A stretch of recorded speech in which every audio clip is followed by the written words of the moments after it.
Okay, looks like audio is good. Welcome, everyone. Thank you for bearing with me on the pause stream. Today, we are speaking with Satthew. He represents a rare case in professional growth. Satthew started as a professional player, and I remember actually when I first started in my Rocket League esports enjoyment, you were out there, and then transitioning to coach. 2024 was like a really amazing year. I remember they started in January, right? That's when games were like the start of the season. And the current roster, we're super dominant, actually like noticeably better than literally everyone. Yeah. So we come to a second place finish in 2024. Amazing. I have those moments burned into my mind still. And the streamer compilation of that is like top tier. I don't know if you guys watch Formula One, but it's akin to the Lewis Hamilton, Max Verstappen reactions when they kind of can't. I don't know if you anyway. They canceled they stopped the race and they allowed only a certain number of cars to go through, and it was this whole thing. But the feeling was so similar. You updated strategy for the team and amazing, did an incredible job to win 2025. I think a lot of people had MENA teams like super high. Obviously Carmine Core last season were incredible. So it was really excellent gameplay by the boys and you to get there. We're going to, in this discussion, we're going to be looking at how improvement works, statistics. How do we understand the game? That's what Trophy likes to do. Obviously, Satthew, you as a coach, that's what you like to do. And how you're managing, the players that you're managing do not need how do I half flip coaching. They need much different handling. But also that you as a player are able to bring a level of expertise that includes what they're used to interacting with. So we're going to go through all this stuff. Thank you so much for joining us, Satthew. We are so happy to have you here. Welcome. Thanks for having me. Yeah, man. This you guys just got done playing yesterday. I can actually not imagine what that must be like because I get exhausted after a scrim, which is an hour, and then 7 games. So I'm sure you're used to it, and everyone's younger than me. So, kind of, yeah. I mean, I honestly knocked out at 10 p.m. yesterday. I was exhausted, and kind of like I'm a dad now at this point. So yeah, sure. I was going to ask what the celebration is. There any degree of celebration, or is it just playing more Rocket League? Get ready. That's the no, we definitely we all get away from our computers without a doubt. Me personally, Reddles lives near me, and so we actually went and got dinner and drinks and just celebrate a bit. So yeah. That's amazing. Yeah. Reynolds is dope. Yeah. I love that people are friends behind the scenes. I know it doesn't really matter, but I think if you look at other sports, imagine Michael Jordan doing that with his competitors, probably not. So it's nice that there's connection within the game. It's tight knit for sure. Yeah. Yeah. So I mentioned a little bit about coaching players who are super high level. What, in a general sense, what is that like for you? How was it like when you first were approaching Beast Mode Atomic Daniel about being their coach? What do you what is the mindset going into that? So I was actually kind of blessed to be in a very, just got a new situation and kind of unusual situation. I had 3 great players, but they were all coming off of pretty poor seasons for their standards. Dan and Beast had won Gamers 8, but that's a 1v1, 2v2, 3v3 format. So it's not really the RLCS focused tournament that they typically kind of attribute legacy to. So, they had done poorly. They had missed the Boston Major that year, and then they'd missed Worlds. Atomic and I had missed the Boston Major, had an okay finish at Worlds, but obviously weren't happy with kind of where we were at that point. So while they were superstar players, they were ready to kind of buy into something because I think they were all kind of in search for an identity. And so at the beginning of that team, there was less of an ego barrier that I had to go through and more just, I have 3 superstar potential players who are ready to buy into anything. So Atomic and I had been working on an identity for a couple years at that point. It's something that, I still stand by to this day. How I coach now, there's been improvements every year. That's, the name of the game. But my general philosophies and how the game should be played date back to when I first started coaching with G2. So I got to bring in these amazing players who hadn't necessarily had the most structure prior to this, and they got to see the benefits of and consistency of being in a systematic or having a systematic approach to the game. So so Beast Mode and Calm were already teammates, and then Daniel came in from SSG. Yes, he came from SSG. Remember? Yes, that's correct. So that was like kind of midway through that season, right before the.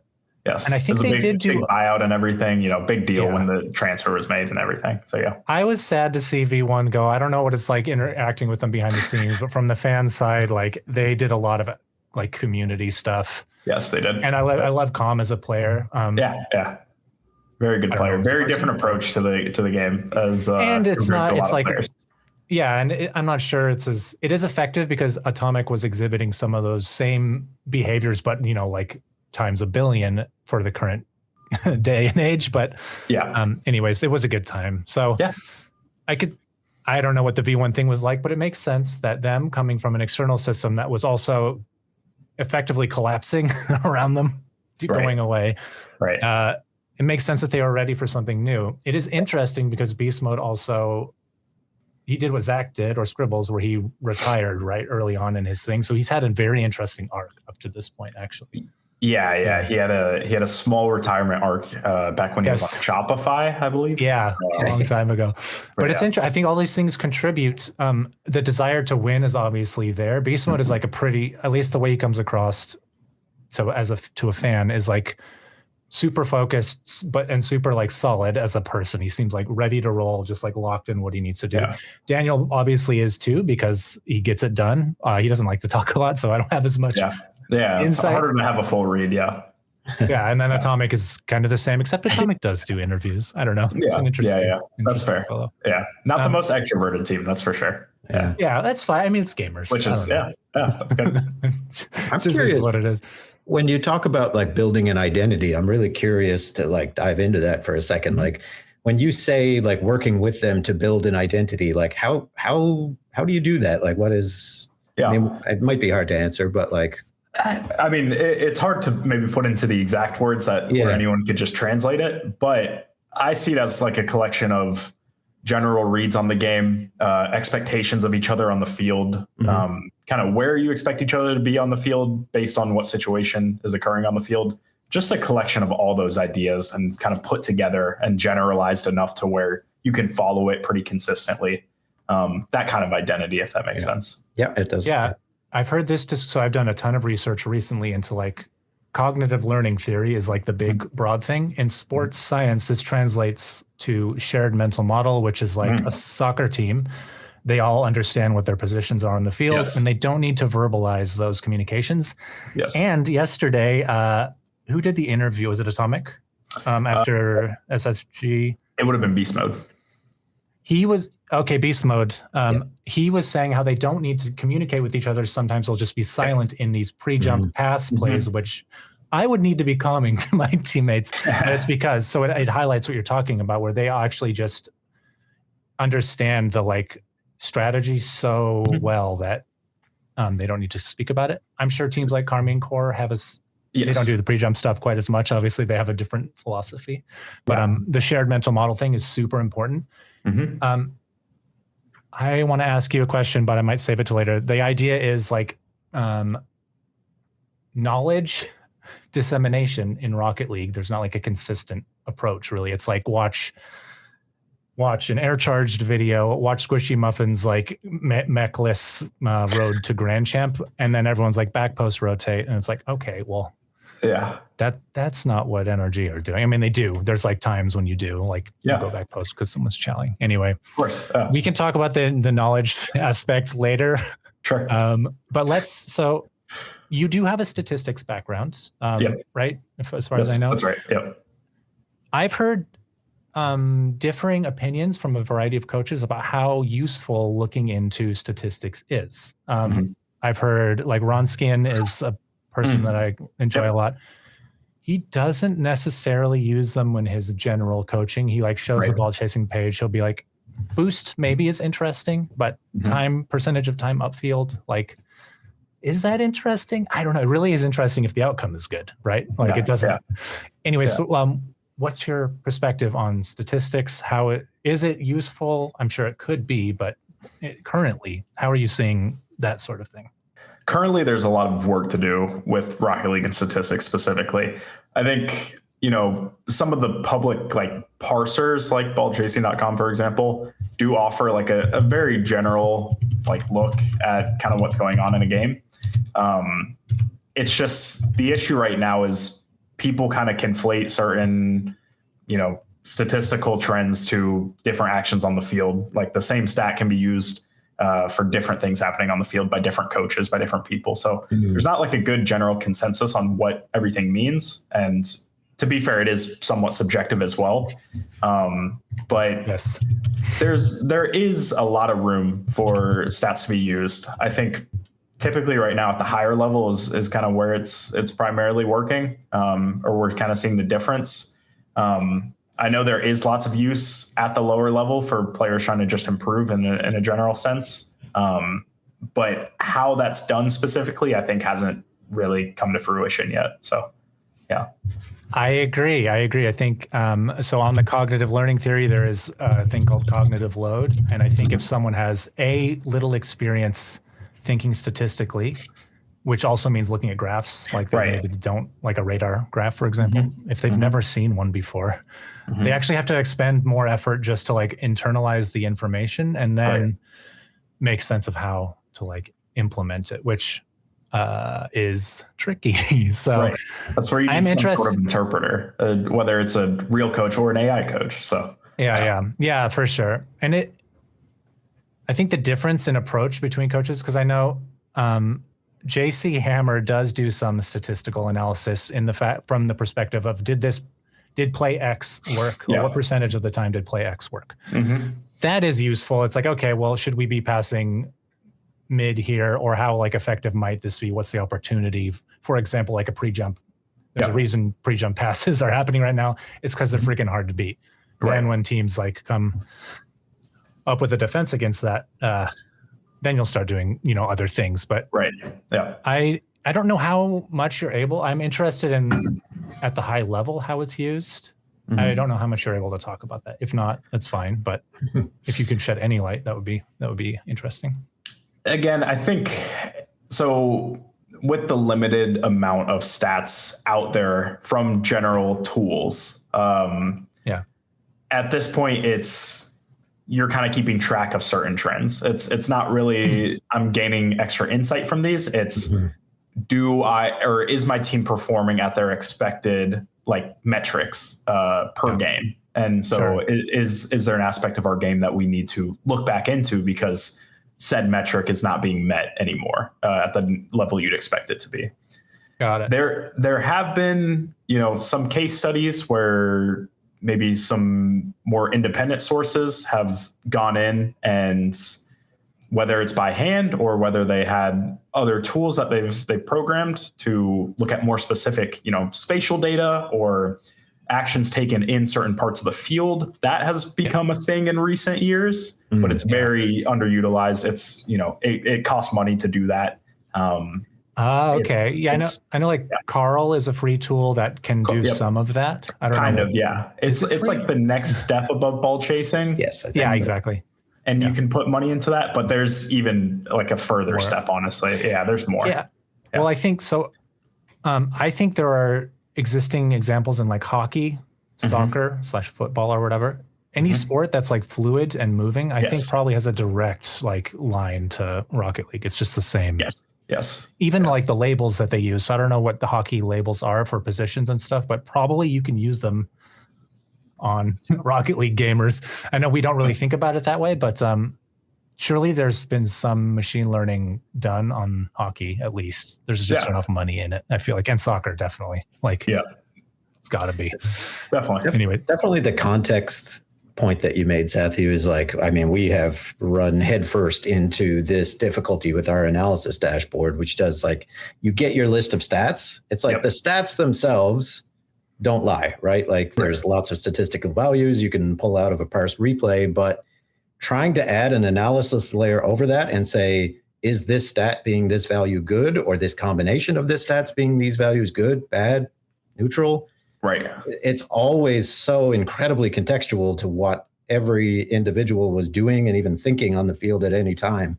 That it's been a huge challenge for us. We do see it as an opportunity as well as a challenge to try to make our analysis understand desired outcomes better or be more contextual to what a player's goals are on the field. But definitely trying to make objective analysis about like, oh, you're not doing this enough because look at the number, it's not high enough. There's so much context there that could be missing.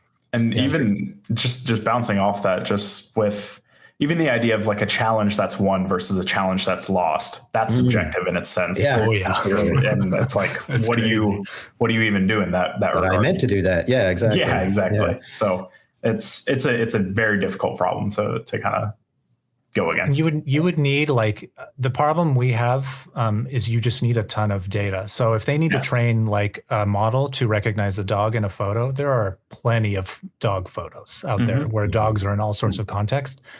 There is not that same repository of labeled data for Rocket League. Like, it just doesn't exist. And the amount of work it would take to actually get that is, there probably are enough replays on ball chasing or wherever replays might be held, but there probably are enough. But the work of getting that labeled, like if we think about OpenAI, they have companies like Scale AI who have entire armies of human beings that are just like, this is what this is. Just the labor cost itself is, I mean, that is like here at Trophy, it's like we were very lucky. We do have a team, we do have some funding, but it's like I said, every challenge that we see that's like, oh, this is really hard. It's like, okay, but we could still try to do it. Like we're trying to tackle some of those. But I fully agree. Our analysis dashboard and the stats piece is like, it's a very difficult one to get right. We want to work on it more in the coming year and try to get more context in there. But there's some other stuff like the mechanics training that just sort of, it's a little easier to get right and to get helpful for the individual at any given time. It's like, if you don't know how to half flip, we got a lesson that can teach you to half flip. But this will objectively make you better. Right. Definitely. So there you go. It's challenging, but opportunity for us. But anyways. Yeah. And there's several like pieces. So if you're making a product for people to use and there's already an existing culture, like you have to make it so that people can make the jump from what they currently know, which is like a ball chasing stats page, into something more. And it takes time to develop the like higher level analysis anyway. Like it's much easier to pull the surface level stats out. People are already used to seeing it. I think what ball chasing has done is actually incredible for like a free tool. Can't Fly and whoever else like did that. It's like they had a 3D visualizer for a year. It's insane to me. Like you don't even need to open the game to do analysis on it. Is it like comprehensive? No, but it's not really supposed to. It's just like, here's here's how you did. Here's face level stuff. And definitely. Yeah. So it's just it is an ongoing problem. I know at Trophy, like we've, at least on the community side, people are like, I like this. I don't really know what to do with this. And so it's like a continual refining process. And then the people on the back behind the scenes are working on models that are like I saw one a few months ago where it's showing you generally where your position should be on the field in a probability cloud. They were basing the stuff that I was seeing was based off of C3 gameplay, which, probably not the best. C3s are great. It's fine. But there's better groups. GC2 probably is going to be a better representation of like good positioning than, now I didn't get it right all the time, but we are doing that we're trying to do that kind of thinking where it's like, how can we actually show players quick, like insights that are going to be easy to digest versus something that's like most time forward, most time back. So, I'm going to ask you more questions about that later. I'll keep moving on. Sure. I yap a lot. So let's move on to we're going to talk a little bit about RLCS stuff. So our Rocket League casters and fans make a big deal about Pass 2. There's contrasting evidence, though. If we look at Olympic athletes, they train 3 hours a day and then nap for 4 hours immediately after training. Yes. What is your take on this? What is a good amount? Let's imagine we're talking to a new player or a young, early player, so plat or whatever. Yeah. People are going to tell them on Reddit to grind all day. In my opinion, if you're not grinding good things, you're just going to get bad habits. I'm a representation of those bad habits. I rotate weird. So it cannot just be, anyways, love to hear your take on this. So there's a very clear difference between an already established professional player and how they should practice and how long they should practice versus, a player coming into the game. I'm definitely more on the side of, if you're trying to make it in the game and you haven't established yourself, it is probably going to take more raw hours of just grinding, even if it is some of the potentially you are putting bad habits into yourself. That's mainly on the player to be introspective and be able to look at, compare their own play to a professional's play and be honest and saying, did I have a desired outcome here? Is my team in a better or worse spot following my actions? But no matter what, that's the early years before you're a pro, I think, are actually the ones where you have to do kind of an unhealthy grind to a degree. So if you want an exact number, I mean, no, you don't know. It's fine. You don't have to give an exact number. But, I think it makes sense. From a range standpoint, trying to go pro, I think requires somewhere between 5 to 8 hours a day. Honestly, I honestly thought you were going to say higher. So there you go. I mean, I know you got to eat. You got to eat. You got to eat. You got to exercise. And you have to. I think there's a lot of value in when you're making these future pros doing things outside of the game, really developing as a person. Just the relationship skills is huge in the long run. But when you're an established pro, I then take kind of that Olympic approach, especially recently. This has been a thing in recent years. It's the focus practice. We've kind of actually tuned down the amount of hours. It used to be 3 to 4 straight hours of scrims a day.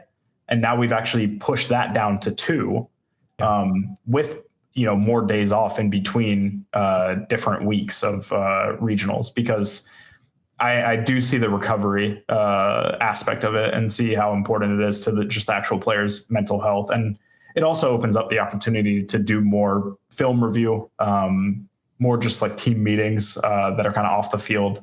It just opens up kind of, I think practice used to be a bit too mundane, and scrimming 3 straight hours in Rocket League is honestly not healthy and not super easy to do.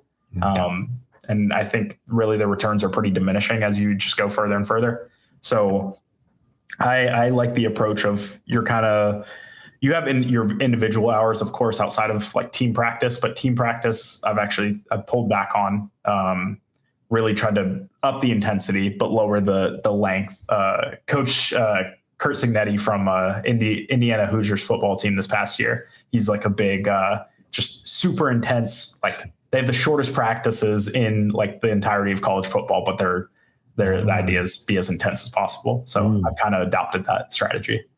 I think that's good. I think actually the intensity builds like connections in the brain. Our brain needs adversity to actually build pathways. Correct. So that's really interesting. So I think you briefly mentioned the review process. I know on the Olympic athlete thing, there is substantial research to show that if a player watches himself back and then verbalizes what they were expecting the outcome to be and like kind of walks through that, obviously you're doing that as a coach, you kind of know what the expected outcome. I'm curious if you're extending this to the players. Are they doing that type of stuff? Do they need to do it even? Like they are so skilled that like for me, it's a gray area. Like what actually applies to someone who already has this foundation going on? It does extend to them. In our individual sessions, one of the main things is walking through a replay with them and having them explain their thought process, like you said, what they expected to actually happen. That's a 1-for-1 translation, honestly. Wow. Okay. The reason being is because while they do, all understand the game, they all have different reads of the game. That's part of like my job is kind of aligning those reads and finding compromises within them. So having them explain their thought process is where I can make connections between all 3 thought processes, and we find those connections. And then obviously we try to trim the fat off of their reads where it's like, this is maybe you're looking into this too much, or you need to, it's finding that balance between like the systematic approach and like the individual identity approach. And so it's like, okay, I know that you think that this could happen, but you actually need to get this idea out of your mind and expect this because this is what the other 2 are expecting. So it translates like that. And so I'm curious now, like psychologically, is this like a trust thing? Because I know personally for me, almost all my mistakes are like comms based or trust based. Like I'm not thinking that I'm like the hero. I need to save the ball.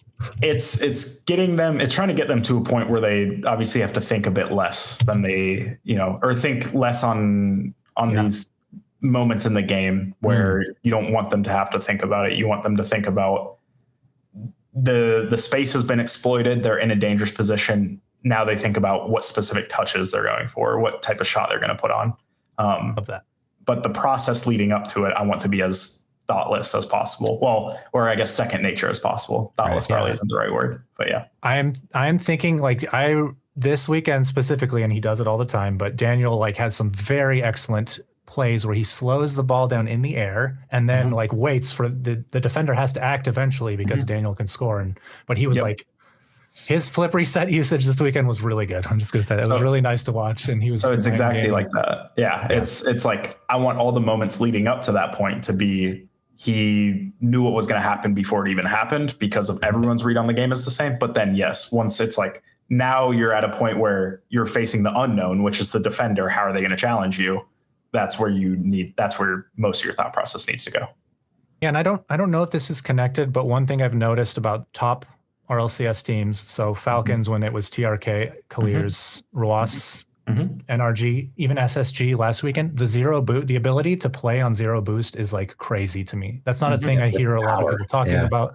But if you watch, like, especially this past weekend, I'm connecting what you just said to this. It's like, it feels like they're so confident and the process is so solid that even when they have a very low amount of the one resource that everyone needs and everyone like follows, they don't even need it. So it is whatever you're doing is working beautifully.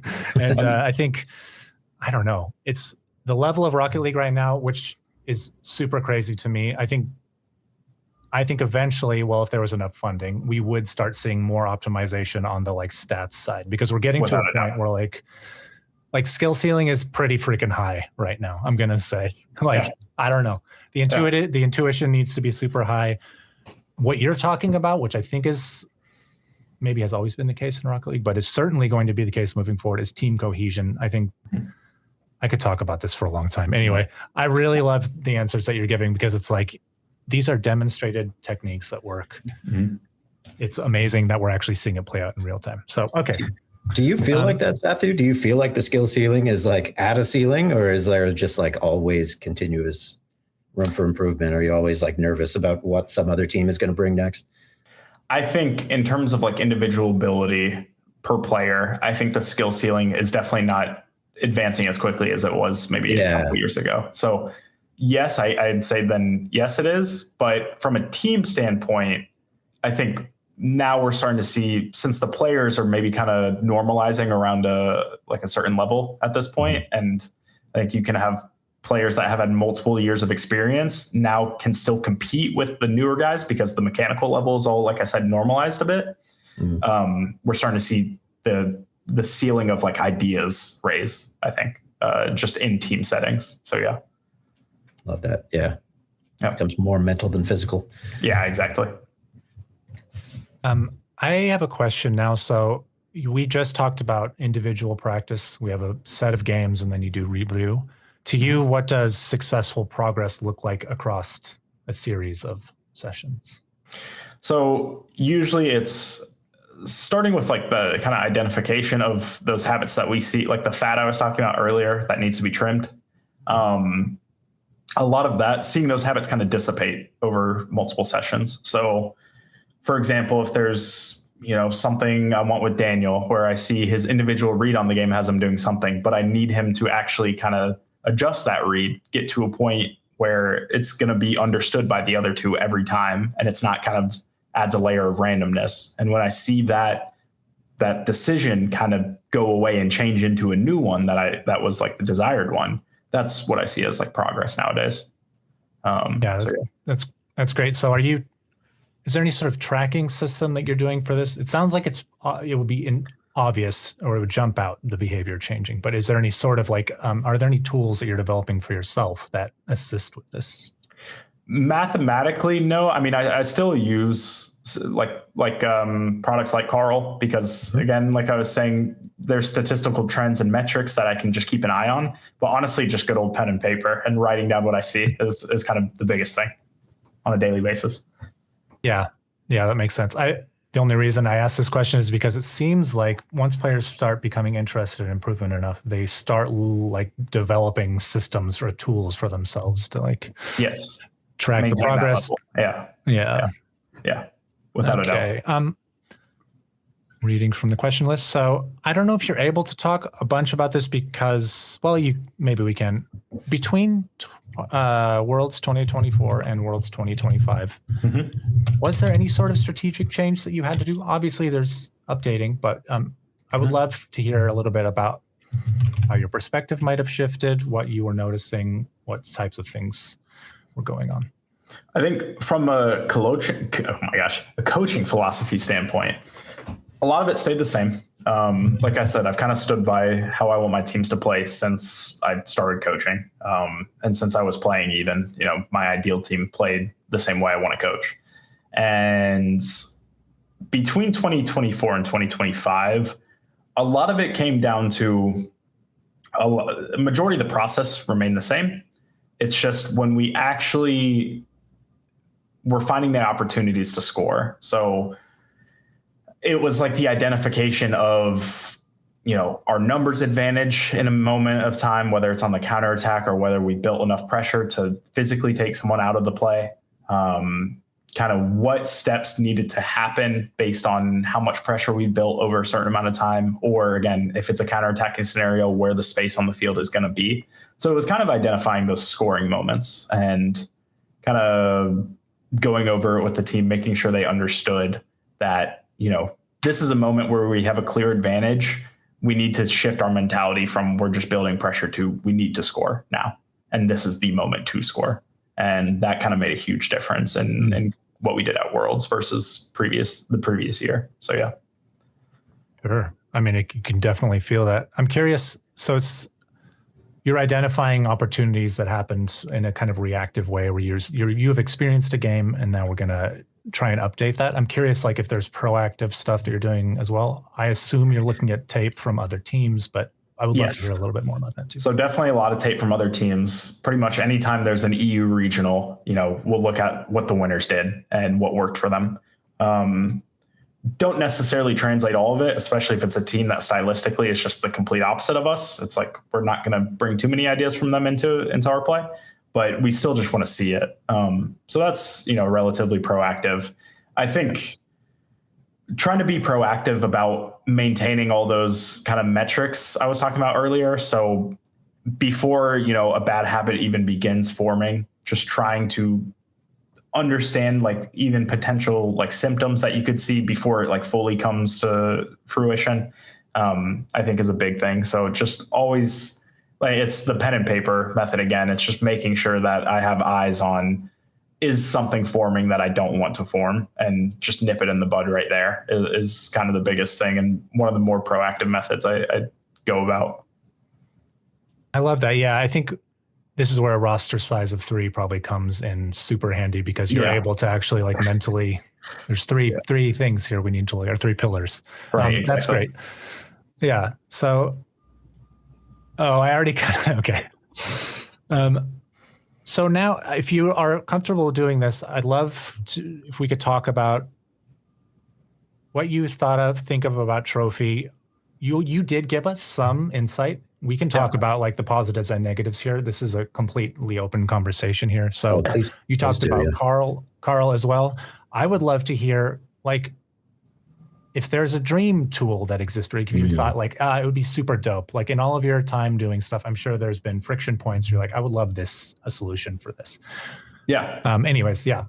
So let's actually so you did do some analysis for us. You looked at the training, and then there's the ad with everyone doing stuff. But talk about the training piece, and then we can talk about the statistics piece, and then we can talk about the dream, the utopian vision for improvement in Rocket League piece.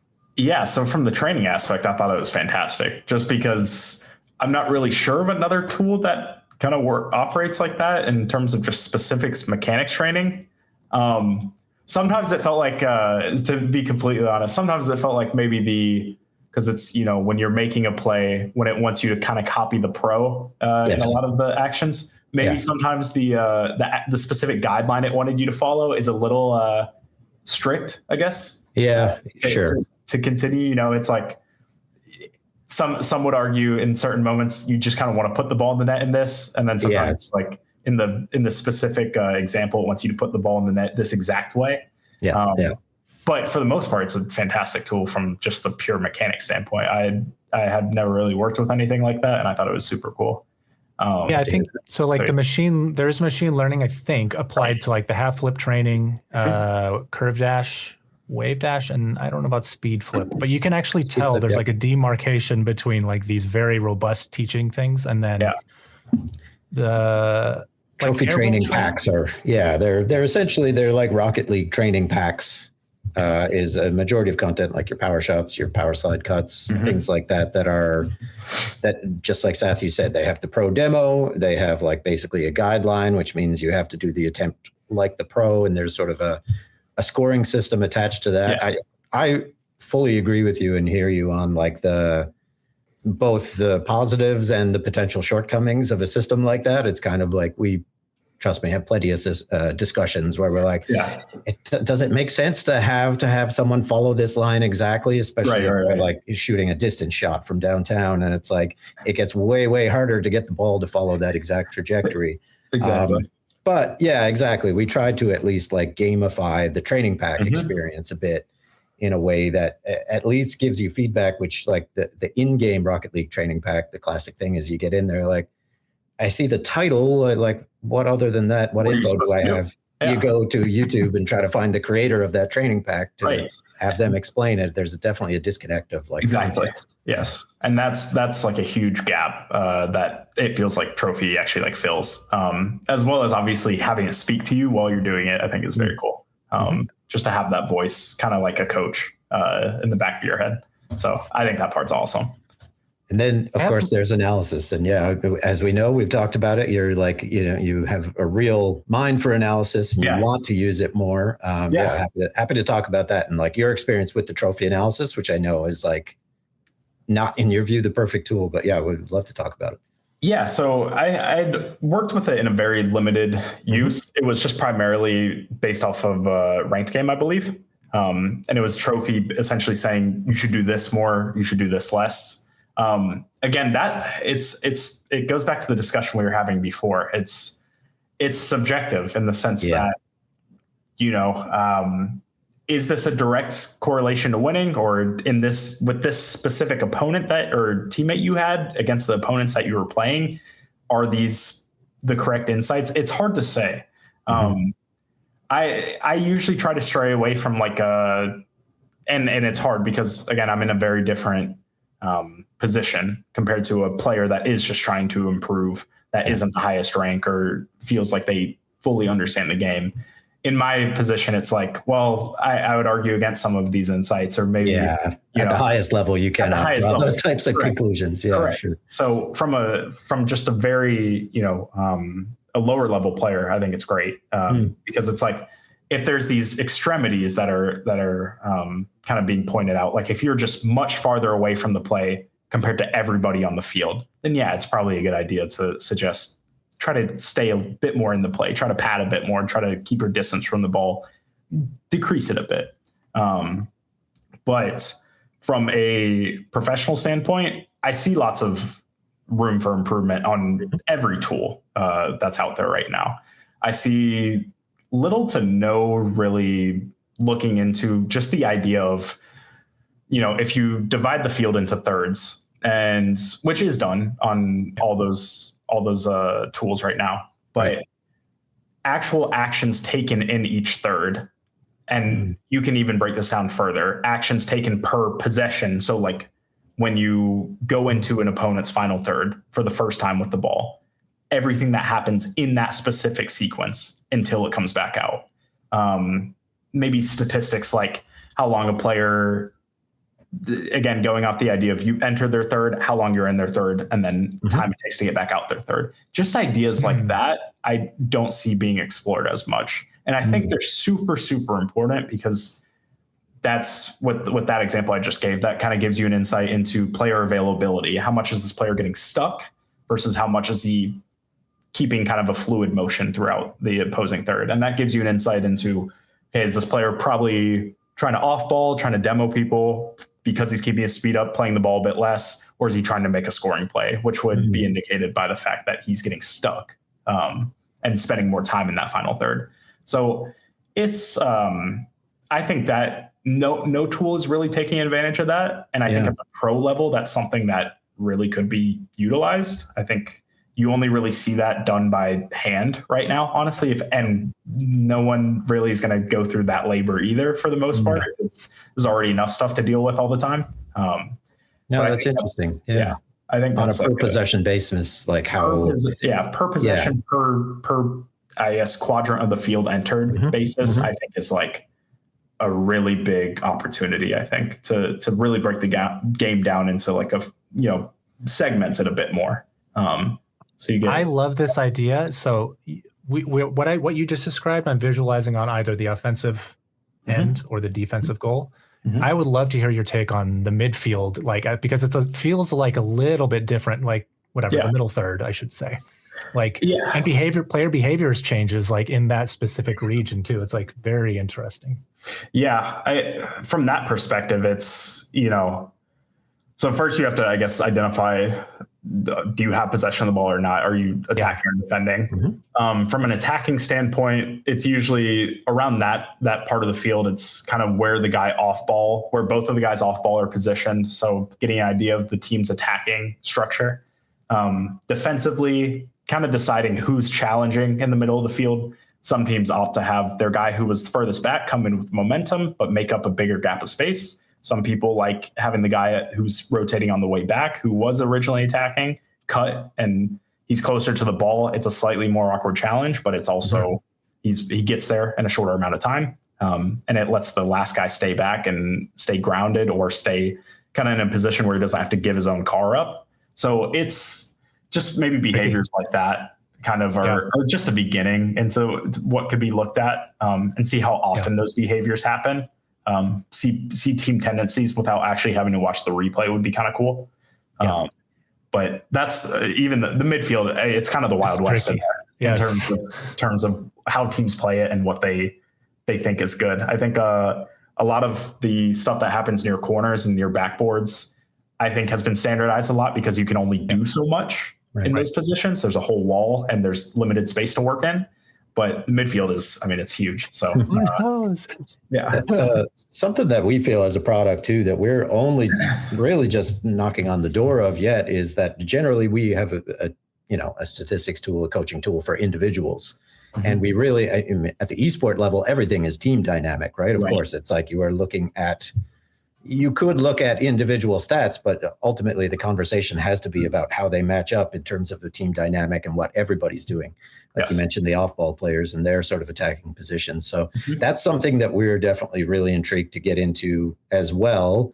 Whether we can make it legit enough to be useful to an RLCS team, that would be my dream. At the very least, if it's like a group of platinum buddies that are all grinding and trying to hit diamond together, then at least like at the team level, still useful.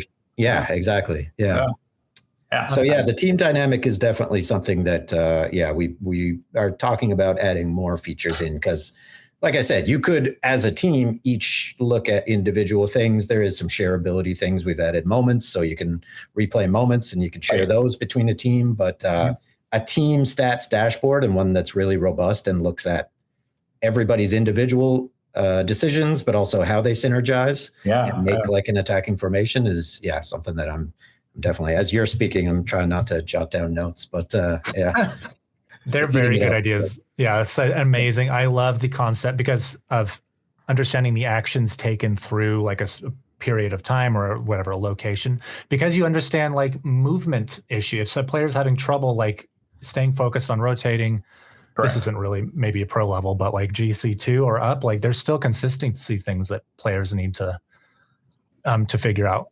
Like you could track how many bumps are happening in there. Is the player like going out of the way to actually get a bump when really it's like not tight to do that right now? So I do want to take a step back. So when you were improving as a player, when you were starting to game in Rocket League a lot, what sort of things what behaviors were you doing to improve? Obviously you enjoyed the game, you were playing a lot, but what was going on? What was going on? Again, a lot of, and I don't think I practiced efficiently as much as I should have, honestly. I was a busy guy. I was a college student as well, so it was a tough balance. That's so crazy, brother. But well, you could do that back then because the skill ceiling was way lower. But can I quickly ask, was this like early days of Rocket League? Like when did you pick up the game? I picked up the game when it came out in 2015, 2016. Okay. I went like pro in 2018, 2019. So I was about 18, 19 years old. I was a sophomore, junior in college. So I'd started seeing pro play in like my senior year of high school, but really solidified myself by sophomore year of college. But no, a lot of the habits kind of lied in, again, just own VOD review, own replay review. I wish I had watched more of pros that were just much better than me and really broken down their decision making. That's something I came into when I became a coach because I was having to just watch play. I couldn't watch myself anymore, obviously. So it was kind of before I was kind of putting myself too much into a bubble of like, this is what I think I did right or wrong, but I wasn't comparing it to the players I should have been comparing to. It's like, you should look at guys that are much better than you. I did training packs. I did, the typical in-game training packs. I know there's coaches out there and companies out there that make specific training packs. Obviously Trophy does as well now. But I would do training packs from time to time, but again, just not in the most efficient manner. I didn't have like a routine set up. It's like I would have multiple training packs that I liked a lot, but it's not like I had this consistent basis every day of I'm doing this, I'm doing this, I'm doing this. It was like, what do I want to do today? It's not as disciplined. So don't do what I was doing as a player. Yeah. Well, now we have things like prejump.com, which is like an amazing collection of like, and you can just press play if you have a PC and it'll load up the training pack right away and the video is right there. Yeah, Prejump is great. Anyways, I think it's just easier now. And I remember there's like squishy clips where he's like, we didn't have custom training packs when I was coming up. We just had to play, which is even crazier. But that's right. Okay, there is... I don't know if you're aware, Satthew, but we've done these replayable moments that Kyle has talked about. Like that little record button can basically record a clip. You can load that clip into Rocket League and replay it and basically take control of the car. We've done these packs for past RLCS games of the NRG boys. And it's going way, way back in the conversation to what you talked about. Like, how do they know? It's just this like sixth sense. Actually, I mean, especially for me as a lowly diamond player, like getting into the car when like a pass from above happens and like beast mode just pre-jumps or something. There's just, you really get to feel it even more when you're actually in the car trying to recreate it. It's like, how did they know? How are they? It's like, they must be calming like crazy. And then if you find out that they're not, and it's just like, what? Amazing. But but the experience of getting into the car and actually playing it out is extremely enlightening. For one, I just found it amazing to see actually on the field, like how truly fast these guys are going all the time. Yes. For the NRG moments that we have, I knew that my movement was bad simply because the clip would end before I got anywhere near the ball. It's like, atomic, like redirecting from Daniel's like crazy powerful pass in the corner. I don't think we have any more questions. I think we've taken basically as much of your time as we should. I really appreciate you taking time to be here and like answer so openly and honestly about everything. It's amazing. Dave, I don't know if you have any. It's a lot of fun. I enjoy talking about the game. Seriously, any opportunity I can. I love trying to, actually get to the bottom of the game and really trying to understand it. So yeah, it was a great time. And like the stats side, I could talk for a long time and like learn how to improve, how you teach and everything. Anyways, so I could do this for a long time, but I think maybe around two someday. Maybe. One day. We'll see. Yeah, we do appreciate your time, Satthew. Yeah, we're super happy to have this partnership, and want to continue making awesome stuff happen together. But yeah, I mean, first and foremost, thank you for being here. And of course, won't be directly in touch with you. So good luck at the major. And Paris is going to be super exciting to watch. And we'll be watching for sure. We put it on the big screen projector here at the office. And, definitely. There should be some exciting things. I think expect greatness for sure. I can't wait. Yeah, we will. All right. Thank you, everyone. Congratulations to the clip winner, and we'll talk to you all later. Thank you.